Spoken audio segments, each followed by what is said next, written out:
I don't want to politicalize anything about NASCAR, but I'm sorry. NASCAR and so much of this stuff has brought politics into it. And Richard had words about the when you're in after Mexico this week. So let's take So Ricky's pissed saying we get back to the States. I'm going to whoop that ass. 3, 2, 1.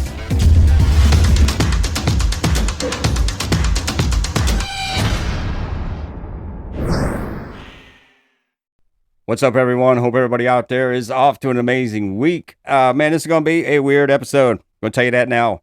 Because I have right now, I just have so many questions about one thing. One thing is, what the hell is going on in NASCAR? Start with. And number two, just what the hell is going on in the world? What's going on in this country right now? I mean, and I don't want to politicalize anything about NASCAR, but I'm sorry. NASCAR and so much of this stuff has brought politics into it on their own. And nobody else wants to discuss these things. They just want to sugarcoat everything and whatever else. But the hell with that. Let's talk about this stuff. This is your chance, opportunity to vocalize, to talk about this. Let's do it civilly. Let's talk about this stuff. And what I'm talking about is the new news today of NASCAR, who wants to throw all the financial records of all the teams that didn't sue him into the mix. We're going to talk about Richard Petty with his comments about SVG with the when you're in, following Mexico, and also Carson Hocevar. Got to talk about Carson Hocevar. I mean, the dude's been in the news for the last couple weeks and different reasons. But let's start out right now with everything that's going on with NASCAR today, with this announcement that they're trying to get the courts to force all the other teams, the teams that did not, the chartered teams that did not join in this, the ones that sat on the wayside said, nah, man, we're good. Y'all duke it out. We'll sit over here. We'll just watch from the sidelines. And they're trying to drag them in there. They want their financial records. They want their data. Their personal, private, business matters. They want to force them into the court. And the reason why they want to do this is because they want to use this against 2311 and Front Row Motorsports to say, see, teams are making money. They're making money. And we're going to use this against you guys. And I've said this for a long time. Teams can say they're going broke all day long. I see the cars these guys drive, crew chiefs, car owners, drivers, hell, look at the house Martin Truex is selling right now. It's a friggin' castle.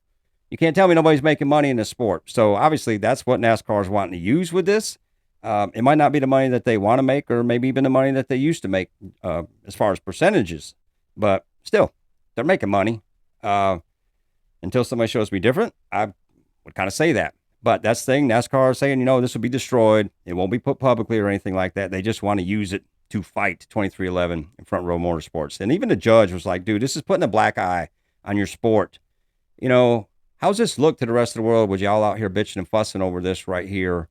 And also he was asking like the money that y'all are spending on these lawsuits like this, just find an agreement, reach a settlement, make it happen. But obviously it's not going to happen. But now they want to draw all the kids off the bench to get into the fight. So, I don't know. Seems like politics to me. That's what it seems like. Seems like using legal matters and politics to bring it into racing, which it has no place in. But that's become the state of the sport in so many ways. So, let's move over to the next topic right here. And this is Richard Petty, because Richard, Richard had words about the when you're in after Mexico this week. So, let's take a listen to this. The way they got this thing fixed, if you win and you're in, that can't be right. From the standpoint that you got somebody, like say, that's 30th in the points that's going to make the playoffs. Hey, man, what happened to the guy that's 15th or 16th or 18th? Been running good, finished good everywhere. You're making a championship situation by winning a road course, which is not really NASCAR to begin with. So Richard's obviously not cool with the when you're in deal. I've said it myself for a long time. I don't like it. I don't think it's a cool situation. It does not award consistency in any way. If a team that's, you could be 38th in points and win a race because of a rain delay or something, and automatically you're into the playoffs.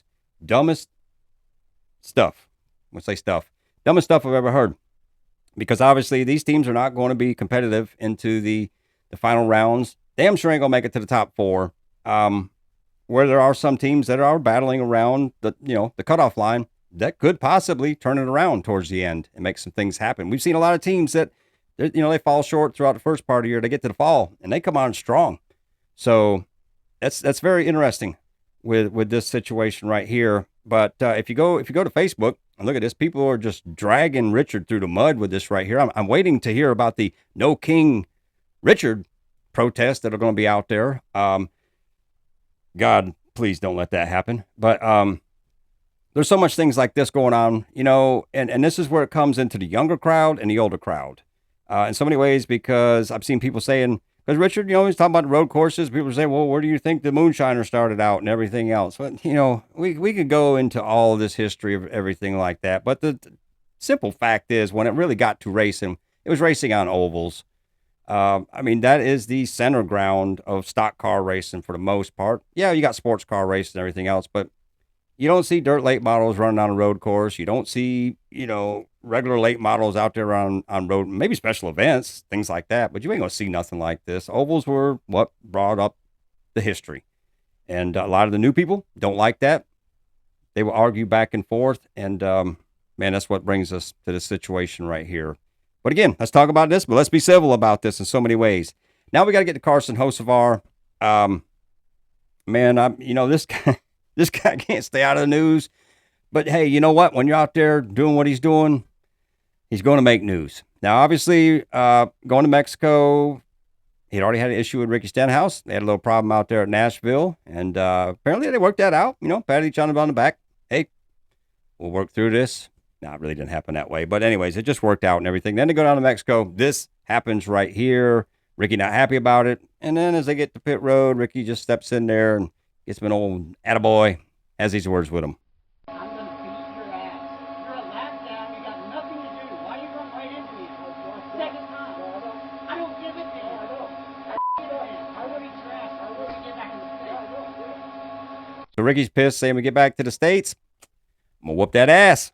I'm going to go to that ass. And apparently, I can't really tell, but apparently Carson said pull up at the end there. Hell, I don't know. Be interesting. That'd be an interesting situation with the height difference in the two of them and the reach and all that stuff. But anyways, I doubt it'll ever get to that. Be interested if we see anything like that. But this is where everything was placed by going to Mexico in so many ways, which leads me to this right here. Because obviously, Ricky wasn't going to throw a punch in Mexico. He's like, I ain't going to no Mexican jail. I don't know how they work here. But again, this is a position that NASCAR put all these teams in so many ways, because they were forced to go to Mexico. They were forced to go race down here. It wasn't a situation that they could get around. And the thing is, a lot of these people, were unfamiliar with there. And unfortunately for Carson, he had some words about it. Take a listen to this. This is what I put. This is how I put it. This whole experience, if the travel was better, if getting here was easier, if you felt safer getting to and from everywhere, if it wasn't such a shithole, if the track limits were a little better enforced, if it was going to be a little bit better of a race and it wasn't so easy to, or feel so locked down like you can't leave anywhere, it would be a great experience. So Carson had some choice words.